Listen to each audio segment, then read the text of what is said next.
Hare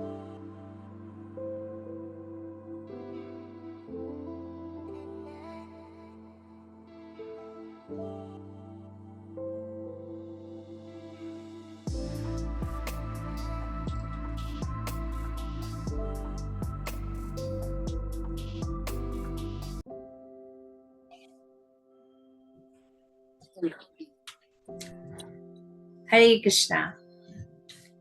So Hare Krishna, welcome you again in the class, Bhagavad Gita class. आप सभी का बहुत बहुत स्वागत है। होप आप सब अच्छे से होंगे।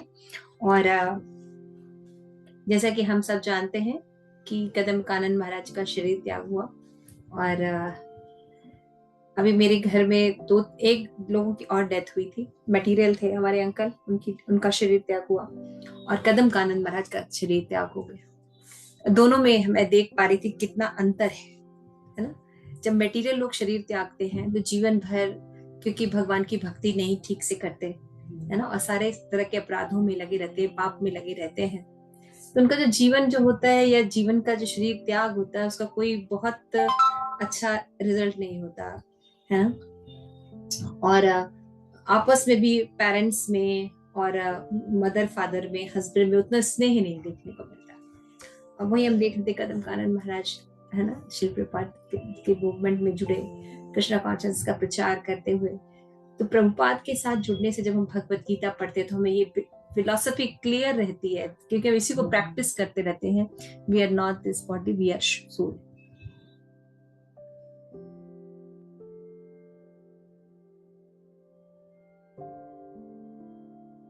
We are not this body, we are soul.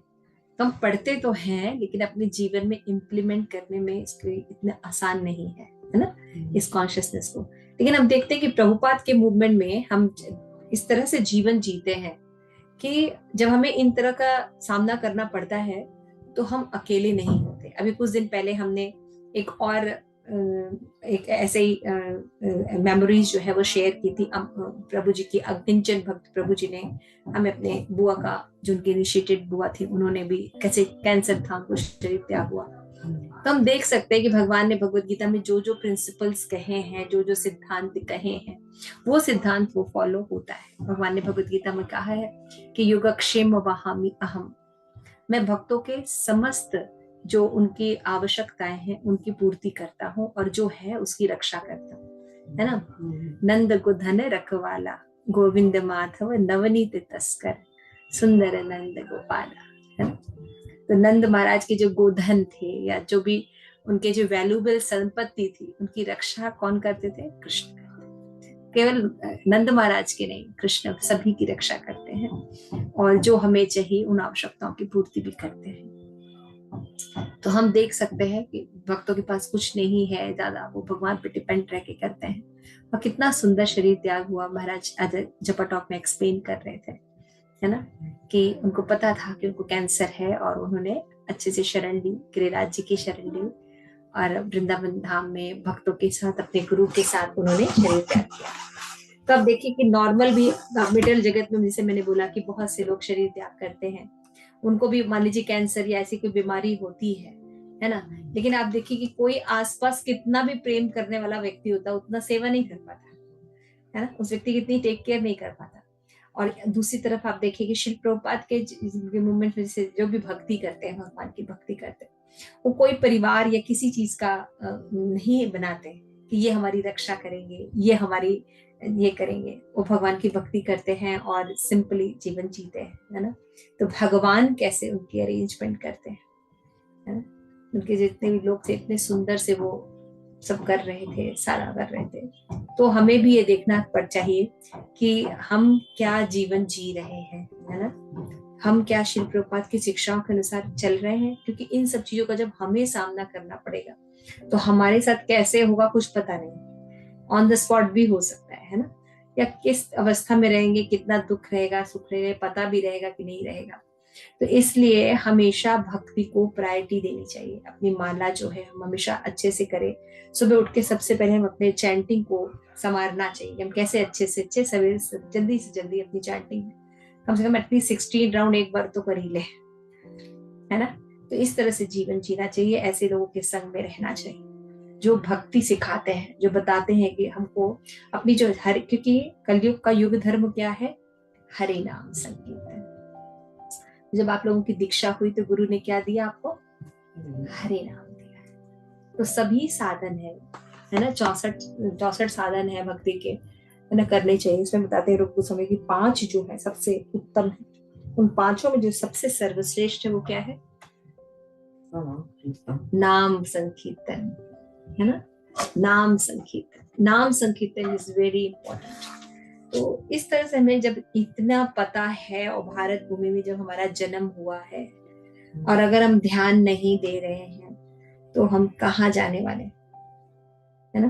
तो इसलिए हमें पूरी कोशिश करनी चाहिए कि हम ठीक से सब चीजों का पालन करें। तो हरे कृष्णा गोलोकेश्वरी। हरे कृष्ण माता जी, प्रणाम। हरे कृष्णा। तो आप सभी का फिर से स्वागत है आज की क्लास में। तो हम लोग अध्याय पढ़ रहे थे, भगवत गीता 6th चैप्टर पढ़ रहे थे, और 6th का हम लोग जो थे 27 श्लोका हमें करना है।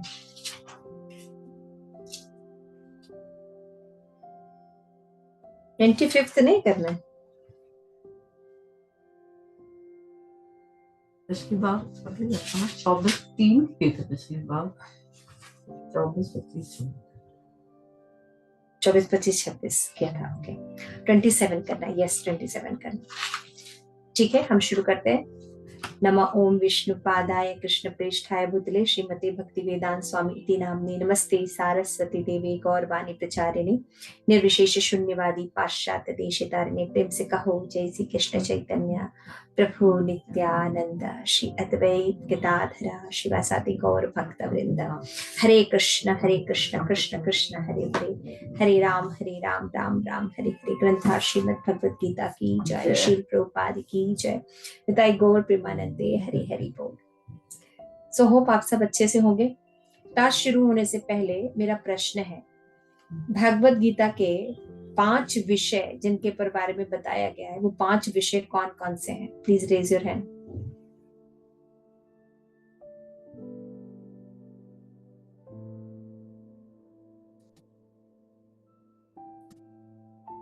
भाई अपने वीडियो आप लोग चालू करें। यस पावनी माता जी। जीव, परमात्मा, माता जी ने बोला जीव, एक एक बताइए, ठीक है ना, जीव, ठीक है। Yes गोलोकेश्वरी। Subjects of Bhagavad Gita.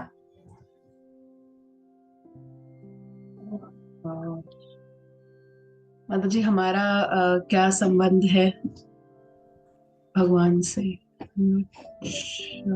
What is the subject of Bhagavad Gita? मैंने इंट्रोडक्शन में पहले भी एक्सप्लेन किया था। कोई भी बुक पढ़ते हैं तो उस पता होता है ना, ये कुकरी बुक है, एक्सरसाइज की बुक है, योगा की बुक है, नेचर केयर के बारे में बुक है, मेडिसिन के ऊपर बुक है ना।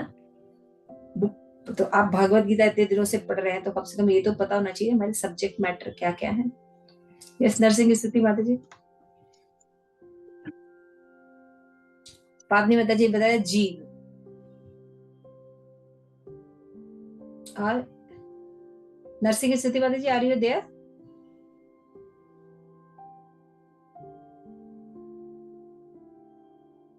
यस माता जी। प्रकृति काल। प्रकृति काल, यस 2 माता जी ने और बताया। तो जीव, प्रकृति, काल, 3 हो गया। 1 मिनट सब आपको नहीं बताना है। ओके, जीव, प्रकृति, काल। ओके यस यमुना सुंदरी देवी दासी। हरे कृष्ण। हरे कृष्ण। कर्म माता जी, कर्म। कर्म, यस।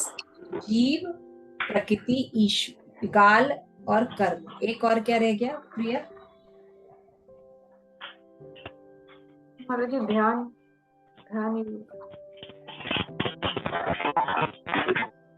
आप लोगों के पास कॉपी है, पेन है लिखने के लिए?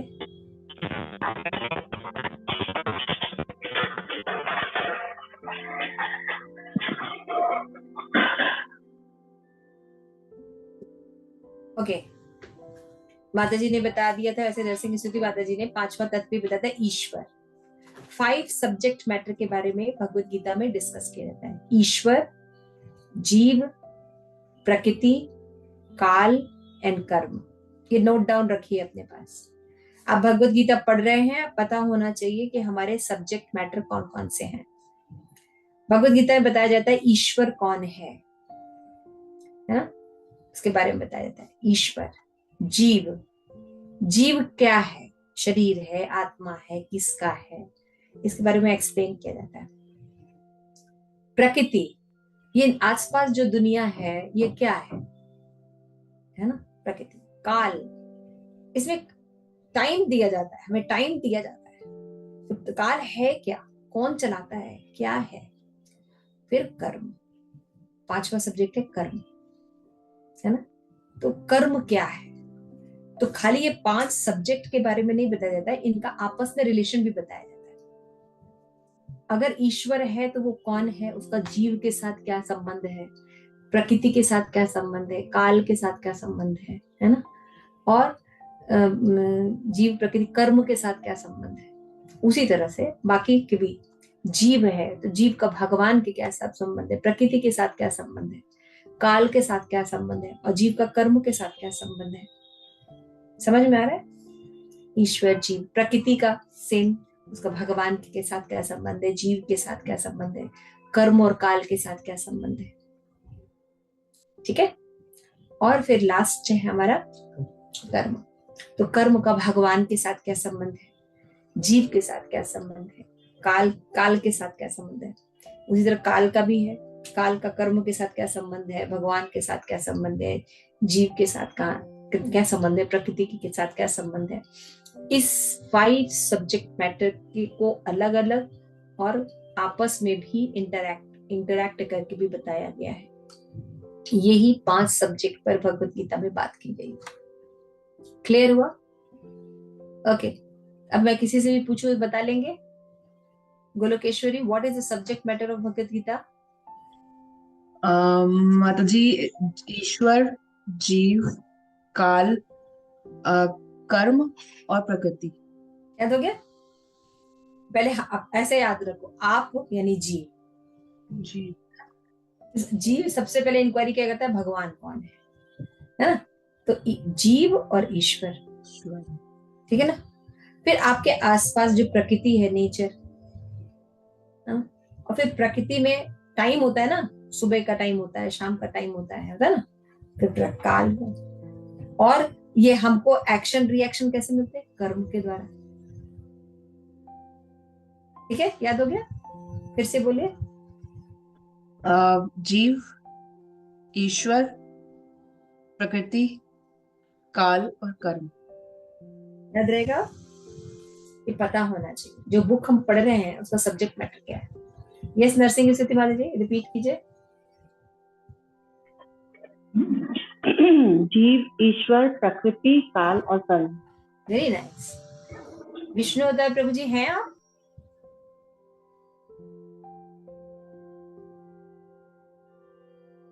ओके। पावनी माता जी रिपीट कीजिए। जीव, ईश्वर, प्रकृति, काल, कर्म। अब भूलेंगे? चाहे 50 साल हो जाए कभी नहीं भूलिएगा। भगवत गीता में किसके बारे में बताया? अपने बारे में, भगवान के बारे में, है ना, प्रकृति के बारे में, काल के बारे में और कर्म के बारे में बताया। ये 5 सब्जेक्ट मैटर को अच्छे से डिस्क्राइब किया। और किसने डिस्क्राइब किया है नरसिंह सती? माता जी रिपीट करिए, समझ में आया कुछ। किसने इसके बारे में बताया है?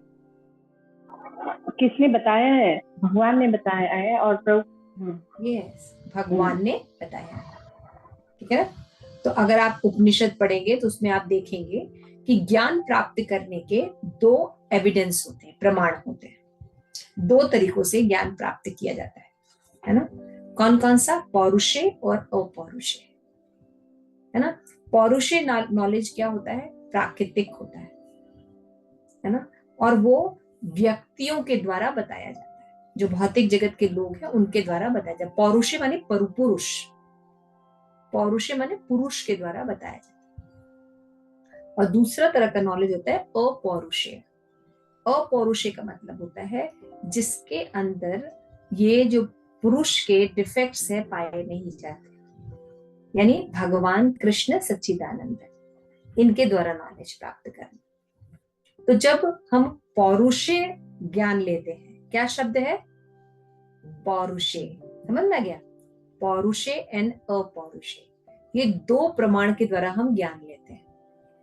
पौरुषे नॉलेज में क्या होता है, सोर्स ऑफ नॉलेज जो होता है प्राकृतिक होता है, व्यक्ति के द्वारा दिया जाता है, भौतिक जगत के व्यक्ति के द्वारा लिया जाता है, इसलिए ये नॉलेज जो होता है इम्परफेक्ट होता है ना, सबके लिए ये रहता है, उपयोगी नहीं रहता है। क्यों नहीं उपयोगी होता है, क्योंकि इसमें जो होता है इल्यूजन पाया जाता है, भ्रम होता है। क्यों भ्रम होता है, क्योंकि इसमें नॉलेज जो है दो तरह से रिसीव किया जाता है, एक तो होता है प्रत्यक्ष प्रमाण और दूसरा होता है अनुमान प्रमाण के द्वारा। प्रत्यक्ष मतलब कहता है जो हम देखेंगे तभी मानेंगे, जो दिखाई देता है वही होता है। तो दिखाई तो बहुत सी चीजें नहीं देती है ना। हम जिस एटम की बात करते हैं, पढ़ा है ना प्रिया आपने एटम के बारे में, कि हर चीज एटम से बनी हुई है, सबसे छोटी चीज है एटम, है ना, देखा है कभी? किसने देखा है एटम आप लोगों में से? किसी ने देखा है? किसी ने एटम देखा नहीं है, सिर्फ साइंस के टीचर ने हमें बताया एटम होता है, इसकी ये संरचना है, बुक में देखा, हमने अपनी आंखों से नहीं देखा, लेकिन एटम होता है ना। उसी तरह हवा को किसने देखा है? नहीं ना। ऐसी बहुत सी चीजें हैं जो दिखाई नहीं देती, तो प्रत्यक्ष प्रमाण में वो आएगी नहीं। और अनुमान का मतलब होता है हाइपोथेसिस, ऐसा हुआ होगा। तो अनुमान से सत्य थोड़ी बताया जाता है, ऐसा हो सकता है, ऐसा हो सकता है, तो सब अपने अपने ओपिनियन लगाएंगे। इसलिए इन दो प्रमाणों से जो हम चीजें प्राप्त करते हैं वो क्या होती है, अधूरी होंगी, है ना। तो पहला क्या बताया कि ये जो पौरुषीय ज्ञान होता है, इसकी कमी क्या होती है कि ये भौतिक जगत के लोगों के द्वारा दिया जाता है। दूसरी गलती क्या होती है कि ये जो होता है भ्रामक ज्ञान देता है, परफेक्ट नहीं है। तीसरा है, इसमें 4 दोष तो मिनिमम पाए जाते हैं, है ना। क्या दोष पाए जाते हैं कि हमारी इंद्रियां जो है वो सीमित है। दूसरा, हमारा जो हमेशा इंद्रियां सीमित है, इसलिए हमारा जो ज्ञान होता है वो भ्रमित होता है, इल्यूजन में होता है। होता कुछ है, देखते कुछ है, होती रस्सी समझते हैं सांप, है ना। ऐसे कई इल्यूजन्स होते हैं, है ना। और फिर क्या होता है, तीसरा क्या होता है कि हम में धोखा देने की प्रवृत्ति होती है, हर जीव में धोखा देने की प्रवृत्ति होती है ना। उससे पूछा जाए कि तुम कौन हो, तो बोलेगा मेरा नाम पावनी माता पावनी है ना, या और प्रिया है, नरसिंह स्तुति माता जी, ऐसे नाम बोलेंगे ना। लेकिन आप पावनी हैं? नहीं, आपका शरीर का नाम। धोखा देने की प्रोपेंसिटी होती है हर व्यक्ति में, और वी डू मिस्टेक्स। कोई भी दुनिया का व्यक्ति ये क्लेम कर सकता है कि बिना मिस्टेक के वो है? जीव मिस्टेक करता ही है, गलतियां करता ही है, त्रुटि करता है, क्योंकि इसकी इंद्रियां सीमित है। और उसके बाद जो चीजें देखता है वो इल्यूजन में रहता है। कोई बात, दो लोग बात कर रहे हैं, वो कह कुछ और रहे हैं, तो दूसरा व्यक्ति समझता कुछ और है, इल्यूजन में रहते हैं। और लास्ट में मैंने क्या बताया कि उनके द्वारा जो ज्ञान प्राप्त होता है उसमें चीटिंग प्रोपेंसिटी होती है, धोखा देने की सबकी आदत है ना। उसकी शुरुआत कहाँ से होती है कि हम शरीर नहीं आत्मा है और अपने आप को बताते हैं कि हम शरीर है। श्रील प्रभुपाद ईशोपनिषद में ये बताते हैं। तो ये जो 4 डिफेक्ट हैं, इनके द्वारा परफेक्ट नॉलेज प्राप्त हो सकता है। इसीलिए इस जो पौरुषीय ज्ञान है ये अपग्रेड किया जाता है। जैसे आज कोई लॉ जो है साइंस में लागू की जाती है, फिर बताया नहीं ऐसा नहीं था, ऐसा था, है ना। एक मोबाइल लॉन्च किया जाता है, फिर कहते हैं नहीं इसमें ये ऐड कर दिया जा रहा है, ये लैपटॉप है, इसका कोई एक वर्जन और आ जाएगा, मतलब क्या इम्परफेक्ट है ना। तो मटेरियल नॉलेज जो होता है या पौरुषीय ज्ञान जो होता है उसको अपग्रेड करने की जरूरत होती है। और लास्ट एंड वेरी इंपॉर्टेंट कि पौरुषीय ज्ञान के द्वारा हम जन्म मृत्यु के चक्र से नहीं निकल सकते। जन्म मृत्यु जरा व्याधि जो हमारी प्रॉब्लम है इसको सॉल्व नहीं कर सकते। और अपौरुषीय नॉलेज का क्या है, अपौरुषीय नॉलेज भगवान के द्वारा आता है, उसका सोर्स सच्चिदानंद है। क्योंकि भगवान में कोई डिफेक्ट नहीं होता, वो सच्चित आनंद है, इसलिए उनके द्वारा जो नॉलेज भी दिया जाता है वो कंप्लीट नॉलेज होता है। ठीक है ना। और तीसरा, इसमें कोई अपग्रेड करने की जरूरत नहीं है। भगवान ने एक बार नॉलेज भगवान ने दिया, उसको बार बार रिपीट ही करते हैं, देश काल परिस्थिति के अनुसार कम ज्यादा बताते रहते हैं। लेकिन आपने देखा है कि भगवत गीता में अगर भगवान ने कहा कि प्रकृति के 3 गुण होते हैं, तो फिर भगवान ने आगे भागवतम में कहा कि नहीं नहीं, मैंने गलती से बता दिया था 5 होते हैं। ऐसा है क्या? प्रकृति के गुण बदल जाते हैं क्या? चैतन्य चरितमृत में प्रकृति के गुण कई कुछ और हो जाते हैं? नहीं, 3 के 3 ही रहते हैं, है ना। आप समझ लीजिए। तो भगवान के ज्ञान को अपग्रेड करने की जरूरत नहीं पड़ती, क्योंकि भगवान कंप्लीट है तो उनका ज्ञान भी कंप्लीट है, इसलिए परफेक्ट होता है और सबके हित के लिए होता है। और इस ज्ञान को प्राप्त करके हम जन्म मृत्यु के चक्र से बाहर निकल सकते हैं, दुखों से बाहर निकल सकते हैं। तो 2 तरह का नॉलेज होता है, पौरुषेय और अपौरुषेय। तो भगवत गीता जो है पौरुषेय है कि अपौरुषेय, कौन बताएगा? प्रिया?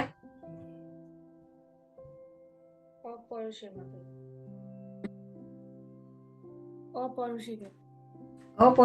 अच्छा, गोलोकेश्वरी जी अपौरुषेय।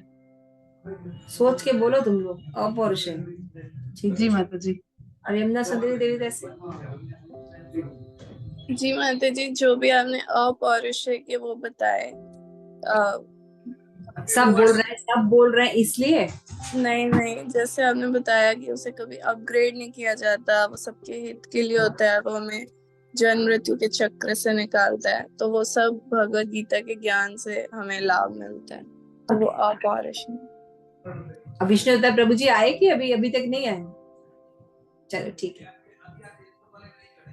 अच्छा ठीक है।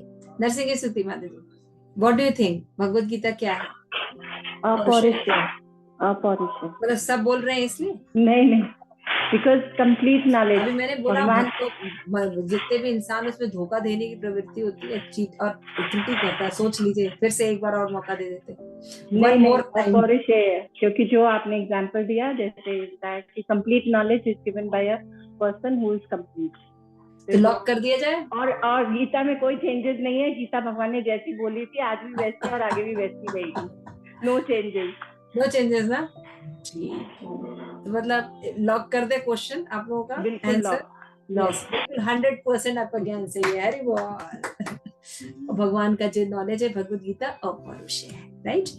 तो इस तरह से जब भगवान का जो नॉलेज हम लेते हैं तो ये पूर्ण नॉलेज होता है। आप लोगों ने वो कथा सुनी होगी कि एक हाथी था, है ना, उसका परसेप्शन कैसे करते हैं। तो हाथी जब कभी किसी ने देखा नहीं, तो एक ग्रुप जो है उनके आंखों पे पट्टी बंधी हुई है, वो जाके हाथी को टच करके सोचते कि बताए।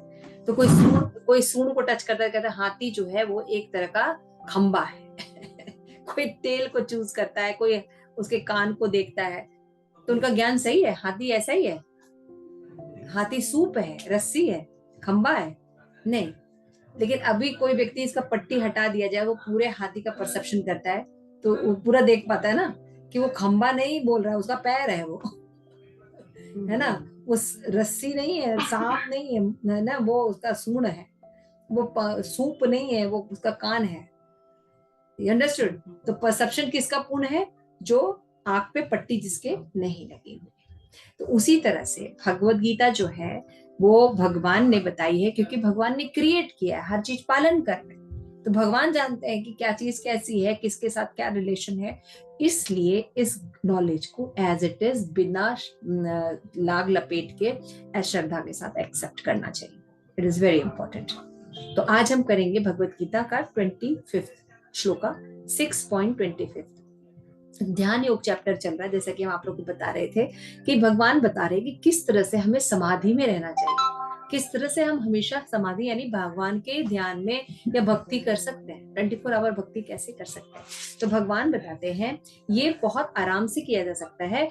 हाँ, हमारा मन चंचल है लेकिन अस्थिर भी है, लेकिन जहां जहां से मन जाता है उसको क्या करना चाहिए? बार बार वापस लेके आना चाहिए। तो हमने आप बहुत अच्छे से चर्चा की थी कि जब भी हम चैंटिंग करेंगे, जब भी हम पढ़ने बैठेंगे, हम क्लास में है या कहीं पर भी है, तो कहाँ सोचते हैं? कहीं भी सोच सकते हैं, कुछ भी कर सकते हैं, है ना। लेकिन क्या करना चाहिए, अगर हम अभ्यास करें, मन जाता है तो क्या करें, वापस लेके, मन जाता है वापस लेके, जो गलत थॉट्स हैं उन पर ध्यान ना दें, अपने आप चला जाएगा। तो क्या होगा, धीरे धीरे क्या हो जाएगा, हमारा मन जो है स्थिर होना शुरू हो जाएगा।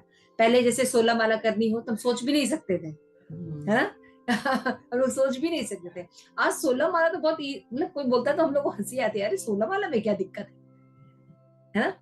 वाई, क्योंकि हमने धीरे धीरे उस पर अभ्यास कर। उसी तरह से मन का लगना न लगना इट्स नॉट वेरी इंपॉर्टेंट, हमें चैंटिंग करनी है, दैट्स ऑल। तो इस तरह से भगवान जब बताते हैं हमेशा मन इधर उधर जाएगा, उसको वापस लेके आना है। तो मन का स्वभाव है चंचल, है ना, तो उसको क्या करना है, कंट्रोल में करना है। और ये कैसे होता है, अभ्यास के द्वारा किया जा सकता है। तो भगवान करें, शनै शनै उपमेरतम बुद्धया धृति गृहीतया आत्म संस्थत्यम मनः कृत्वा किंचित अपि चिंतयेत्। धीरे धीरे क्रमशः पूर्ण विश्वास पूर्ण बुद्धि के द्वारा समाधि में स्थित होना चाहिए। इस प्रकार मन को आत्मा में ही स्थित करना चाहिए तथा अन्य कुछ भी नहीं सोचना चाहिए। यस, नरसिंह स्तुति माता जी पढ़िए। माता जी कौन सा श्लोक पढ़ रहे हैं हम? 25th। माता जी 27 तक कर लिया था हमने लास्ट क्लास में। ओके, मेरे यहाँ मार्क हुआ हुआ 27। अच्छा सॉरी, मुझे सुनने में लगा कि 28 करना है हमें। 28 करना है। ओके, यस माता जी। तो फिर भगवान ने क्या कहा कि हमें क्रमशः चलना चाहिए। ऐसा नहीं कि एक दिन में हम अभ्यास करेंगे, एक दिन में हम 20 बार कर लेंगे और हमारा मन स्थिर नहीं, धीरे धीरे अभ्यास करना चाहिए। इसके बाद भगवान ने कहा है कि मन को स्थिर करना चाहिए। तो यहाँ पे श्लोका नंबर 28 करना, आई एम सो सॉरी। तो 6.28, युंजितम एव सदा आत्मानं युञ्जतम् एवं सदा आत्मानं योगी विगत कल्मषः योगी विगत कल्मषः सुखेन ब्रह्म संस्पर्शम सुखेन ब्रह्म संस्पर्शम सुखम अवृते। सुखम अवृते। इस प्रकार योगाभ्यास पे निरंतर लगा रहकर आत्म संयमी योगी भौतिक कल्मश से मुक्त हो जाता है और भगवान की दिव्य प्रेम में परम सुख प्राप्त करता है।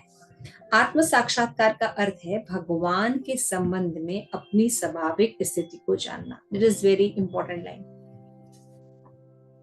अगर हम आत्म साक्षात्कार कर रहे हैं, सेल्फ रियलाइजेशन कर रहे हैं, उसका मतलब क्या है, भगवान के संबंध में अपनी स्वाभाविक स्थिति को जानना। हमारी रियल पोजीशन क्या है,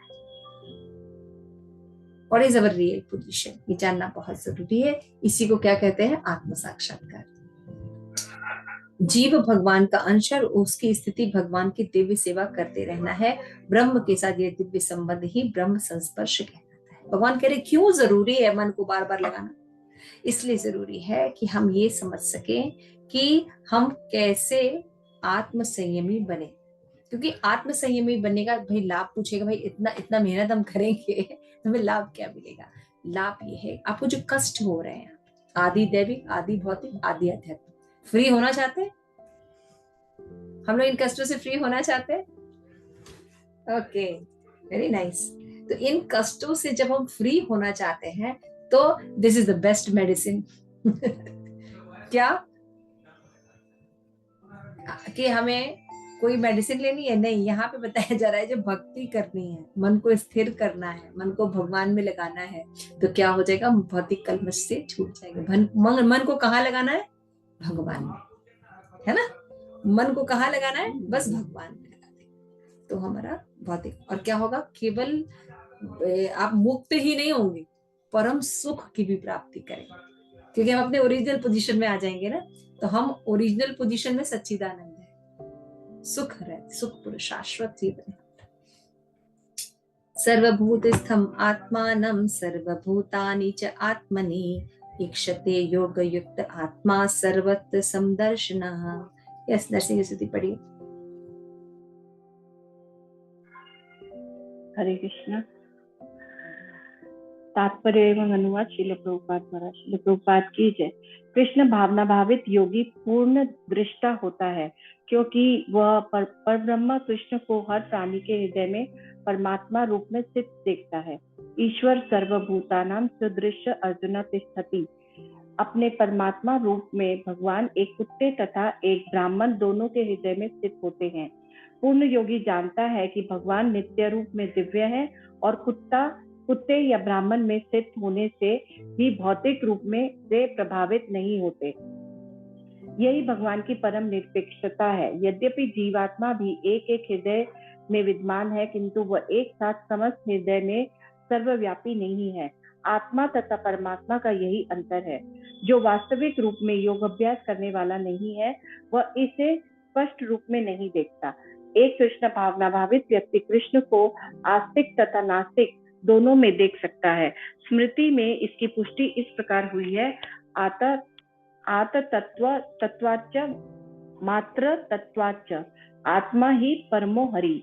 भगवान सभी प्राणियों का स्तोत्र होने के कारण माता और पालनकर्ता के समान है।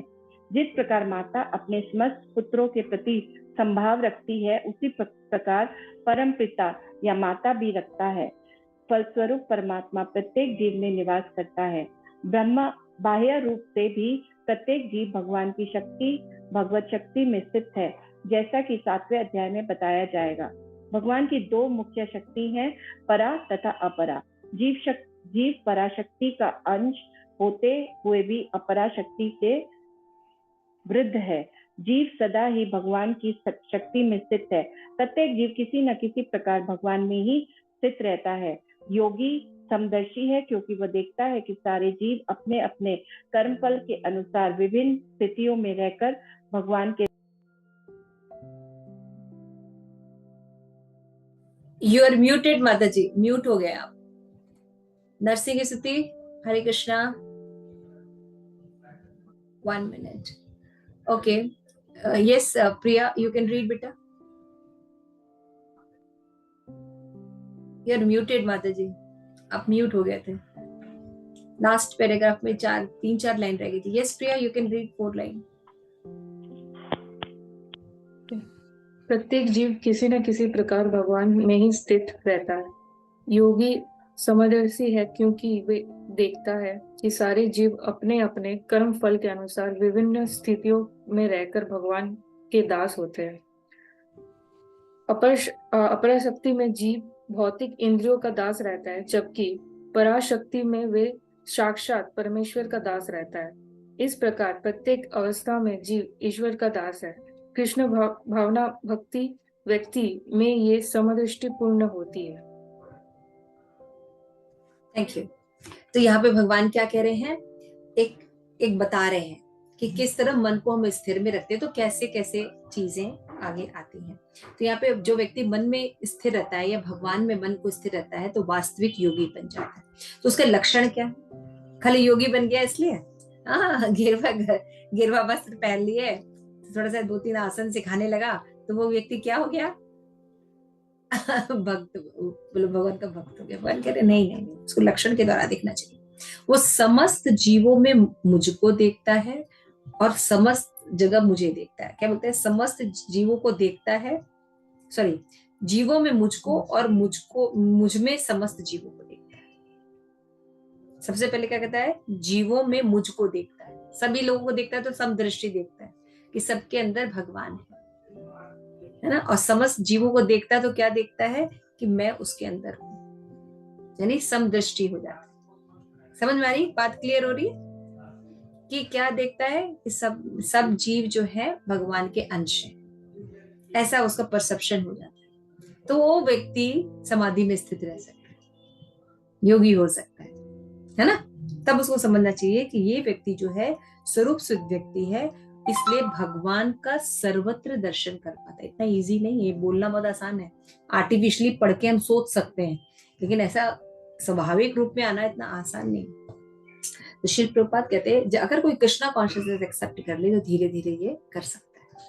पहले वो अपना परसेप्शन कैसे करेगा? एज ए सोल शुरू कर देगा देखना, फिर उसके बाद धीरे धीरे उसका हो जाएगा। इसलिए वो कुत्ते और ब्राह्मण में अंतर नहीं देखता, वो क्या देखता है? सब दोनों भगवान के ही अंश है। तो श्री प्रभुपाद कहते हैं यही भगवान की परम निरपेक्षता है। पूर्ण योगी जानता है कि भगवान नित्य रूप में दिव्य है, वो दोनों में स्थित है, कुत्ते में भी और ब्राह्मण में भी, लेकिन दोनों में सेम टाइम उपस्थित होने पर वो भौतिक चीजों से प्रभावित नहीं होते हैं। दिस इज तत्व ज्ञान। जैसे हम मटेरियल जगत में हैं तो हम प्रभावित हो रहे हैं ना, सुख दुख से, बाकी चीजों से, हाँ, प्रभावित हो रहे हैं। लेकिन भगवान मटेरियल जगत में आकर भी मटेरियल जगत उन पर कोई प्रभाव नहीं पड़ता। यही भगवान निरपेक्षता रखते हैं। तो सभी के हृदय में भगवान रहते हैं और हृदय में रहकर भगवान क्या आते हैं, समस्त जीवों में वास करते हैं। ये तो सत्य है तो उसका परसेप्शन करने लगता है। इस सत्य का परसेप्शन करना। बहुत अच्छा एग्जाम्पल दिया भगवान एक लेक्चर में। शिल प्रभुपाद ने लेक्चर दिया है लॉस एंजलिस में 1969 में। शिल प्रभुपाद कहते हैं why devotees are going to preach, क्यों जाते हैं भक्त प्रचार करने के लिए। यस यमुना?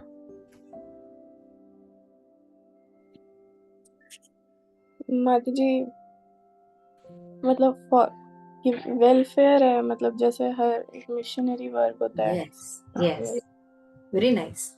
हम दूसरों का भला करने जाते हैं प्रचार करके, है ना? क्यों? क्योंकि इस ज्ञान की बहुत आवश्यकता है कि हम शरीर नहीं आत्मा है।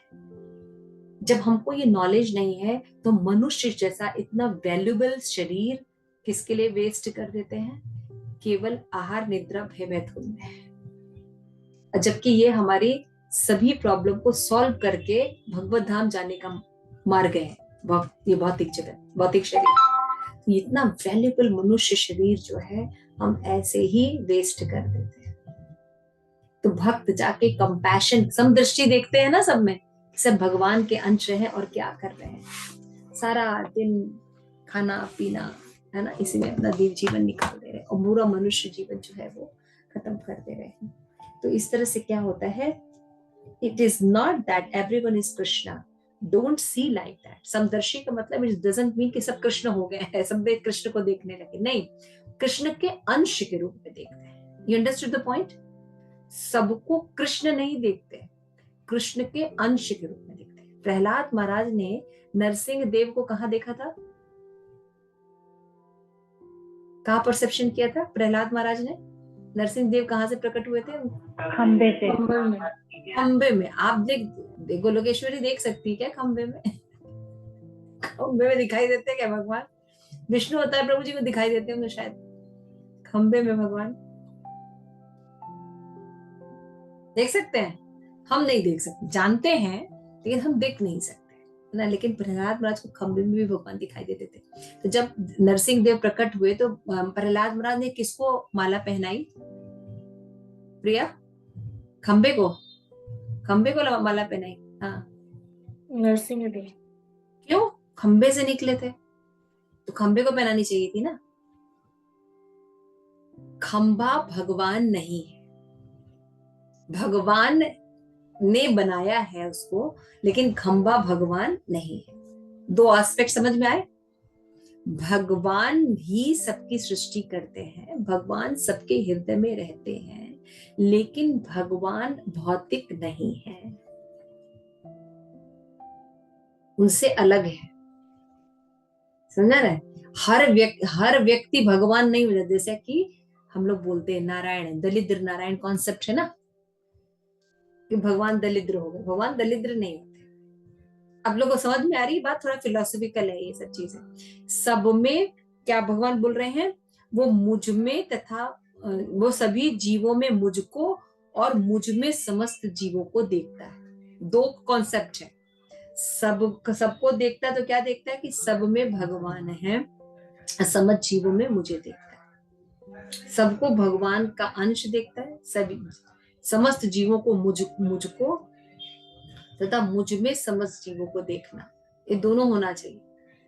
अगर केवल हम सब में भगवान देख रहे हैं तो क्या करेंगे? हम सभी को भगवान मान लेते हैं। ऐसा होता है ना, मायावादी कहते हैं ना, हम सभी भगवान है, हम भी भगवान है, तुम भी भगवान है, थोड़ी सी तपस्या करेंगे हम लोग भगवान बन जाएंगे। हम कभी भगवान नहीं बन सकते। क्यों? क्योंकि भगवान एक ही समय में सबके हृदय में भी रहते हैं, लेकिन फिर भी उनका अपना एक एग्जिस्टेंस होता है। साइमल्टेनियसली दोनों चीजें विद्यमान रहती हैं।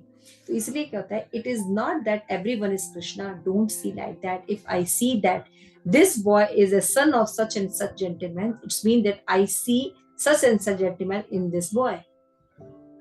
It is clear. If I see that everything being in the son of the God, Krishna, that means that I am seeing God in everything. जब हम ये देखते हैं कि यहाँ पे, जैसे यहाँ पे इतने लोग हैं ना, आप हैं, मैं हूँ, नरसिंह की चुती है, प्रिया है, यमुना है, गोलोकेश्वरी है, बिना पावनी माता जी हैं, विष्णु अवतार प्रभु जी, so many people are there in the conversation room. तो अभी अगर कोई योगी होगा, वो क्या देखेगा?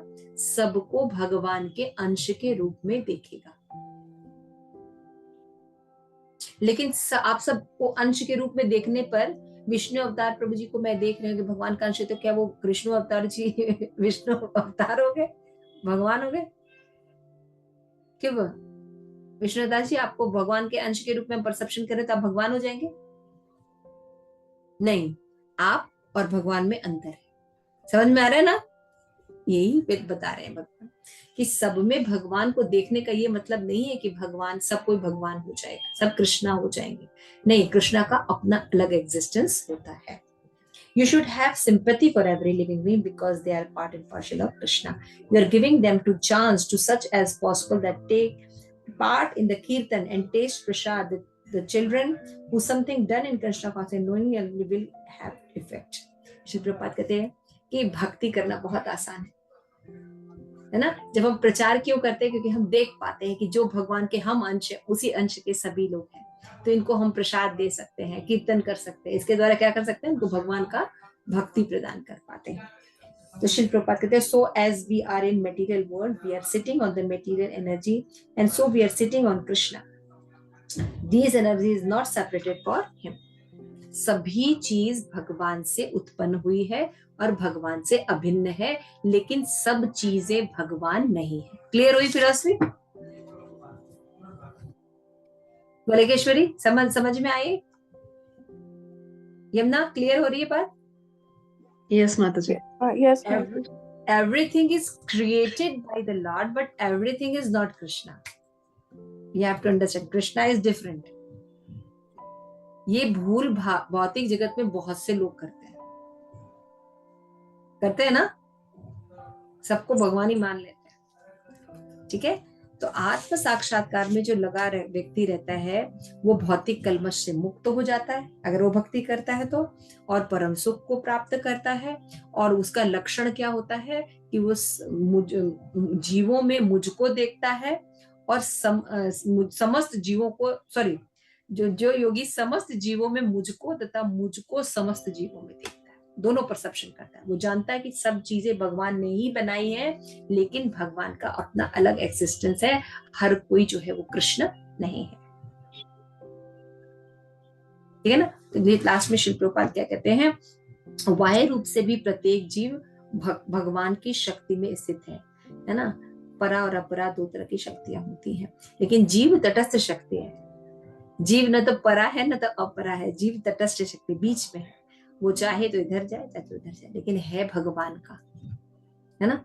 तो योगी समदर्शी है, क्योंकि वो देखता है कि सारे जीव अपने अपने कर्म फल के अनुसार अलग अलग स्थिति में बने हुए हैं और भौतिक प्रकृति के दास बने हुए हैं, जबकि वो भगवान के हैं. तो वो क्या करता है? प्रचार करके उनको सही संबंध से जोड़ देता है. इस तरह जीव जो है कृष्ण भावना भावित होकर समदृष्टि रखता है.